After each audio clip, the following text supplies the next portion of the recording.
안녕하세요. 다산에듀 대표 전명칠입니다. 저는 직업학교, 대학교, 학원, 온라인에서 전교와 관련한 다양한 교육의 경험을 가지고 있습니다. 모두 학습에 참여하는 동기와 목적이 조금씩 다르기는 하죠. 그런데 그 중에서 가장 애정이 가는 교육 과정이 무엇이냐고 묻는다면 저는 단연 전기기능사라고 대답을 합니다. 왜냐하면 무엇인가 처음 도전하는 분들과 함께 이 길을 걷는다는 것이 제 교육적 경험에는 큰 의미를 가지기 때문에 그렇습니다. 그래서 이번 시간에는 전기기능사 자격증을 준비하시는 분들이 더욱더 시험을 잘 준비하기를 바라는 마음을 담아 시험을 준비하기 전에 먼저 가져야 할 그 4가지에 대해서 알아보고자 합니다. 마음을 담은 이야기를 지금부터 시작합니다. 첫 번째, 시간.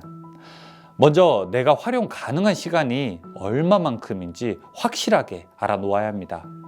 현실에서는 내가 공부하고 싶은 시간과 공부할 수 있는 시간이 다르기 때문에 분명하게 내가 얼마만큼 공부에 투자할 수 있는지 명확하게 분석할 필요가 있습니다. 이 대략 예상한 시간과 실제 활용할 수 있는 시간은 분명한 차이가 나기 때문이죠. 예를 들어서 직장인은 퇴근 후 하루에 1~2시간 정도만 공부를 할 수 있어도 정말 훌륭하게 자기 관리를 하는 것입니다. 그렇게 평일에는 한 2시간, 주말에는 한 5시간 정도 공부를 한다면 일주일에는 약 20시간 정도가 확보되죠. 전기기능사 필기는 평균 60시간 정도의 학습 시간이 필요하니까 만일 이렇게 일주일에 20시간을 공부할 수 있다면 넉넉하게 한 달에는 60시간의 학습 시간이 보장되는 겁니다. 물론 이런 학습 시간을 만들기가 쉽지 않으신 분들은 그래서 학습 기간을 한 달에서 한 2달 정도로 늘리는 것이 필요합니다. 그런데 또 학습 기간이 길어지면 또 길어질수록 집중력이 떨어지고 미리 공부한 내용이 이 기억 속에 조금씩 잊혀지기 때문에 저는 최대 2달 정도가 가장 현실적으로 집중력을 최대로 발휘할 수 있는 시간이라고 생각합니다. 시간을 여유 있게 정하지 않으면 문제점도 발생합니다. 시험을 준비하는 그 시간이 부족하면 편하고 빠른 방법을 찾게 돼요. 꾸준한 운동으로 건강해져야 하는데 쉽고 빠르게 몸을 만들고자 할 때는 무언가 무리가 되는 일을 하는 것처럼 공부도 부작용이 발생하는 거죠. 한 걸음 또 한 걸음 이렇게 공부가 느리고 답답해 보여서 무작정 문제 중심으로 공부를 하거나 이해가 하나도 되지 않는 문제들을 무조건 암기만 하다 보면 조금만 문제가 변형되어도 사실 풀지 못하고 오히려 이해하면 되게 쉬운 문제인데 쉽게 포기할 수 있게 됩니다. 이렇게 몇 년 동안 떨어지는 분들을 본 적이 저는 꽤 있습니다. 그럴수록 오히려 처음으로 돌아가시라고 권유드립니다.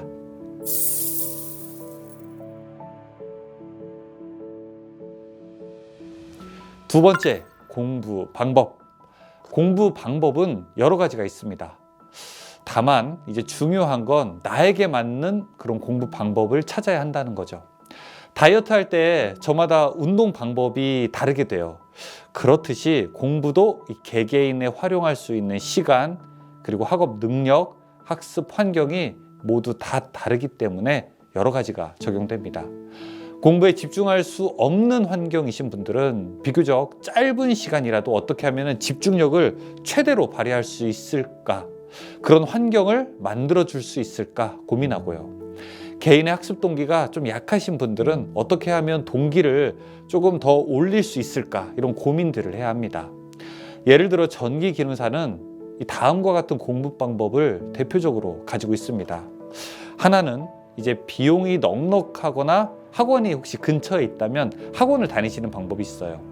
둘째는 비용을 좀 줄이고 싶고 지역이나 이 시간이 좀 마땅치 않을 때에는 인터넷 강의도 좋은 대안이 될 수 있습니다. 세 번째는 스스로 공부할 수 있는 수준이 된다라면은 책으로 공부하는 방법도 있죠. 위에 이제 이 3가지는 시험을 준비하는 가장 대표적인 방법들입니다. 사실 학원이나 인터넷 강의가 가장 최근에는 많이 선택하는 방식이고 이 책만으로 공부하는 3번째 방법은 크게 추천드리기는 어렵습니다. 왜냐하면 책만 가지고 공부하려면 오히려 어느 정도 지식이 있는 분들이 그 학습 목표에 도달할 수 있는 가능성이 많기 때문이죠. 생전 처음 보는 학문의 내용을 아무 보조 설명이나 강의 없이 책만으로 이해한다? 그건 사실 좀처럼 쉬운 과정은 아닙니다.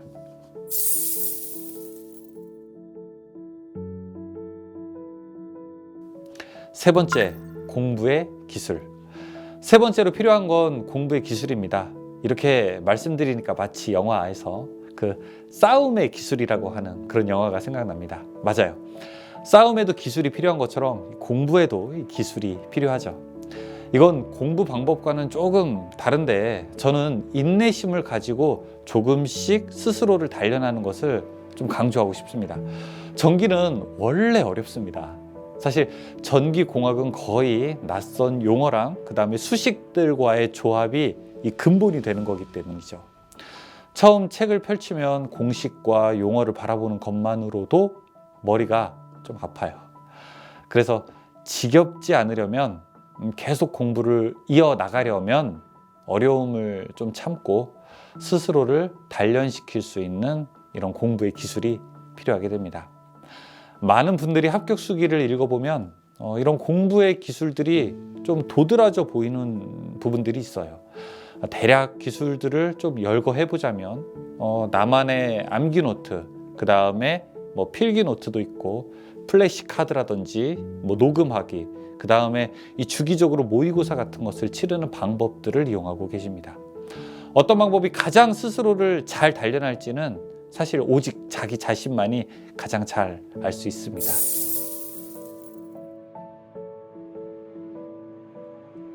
넷째, 나를 생각하는 마음. 사실 마지막으로 이것을 제일 강조드리고 싶었습니다.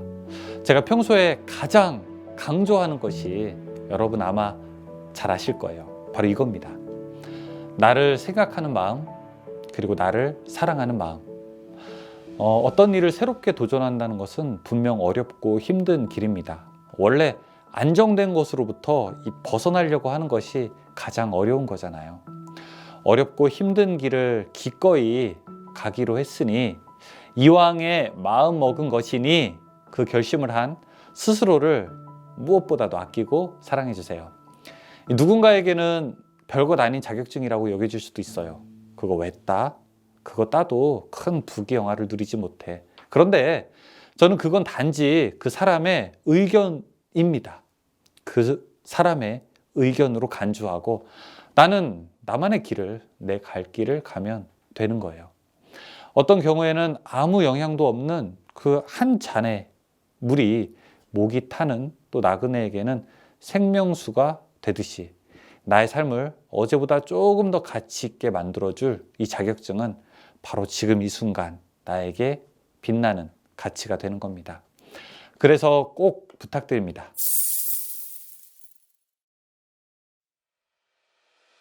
나를 사랑하는 마음, 나를 생각하는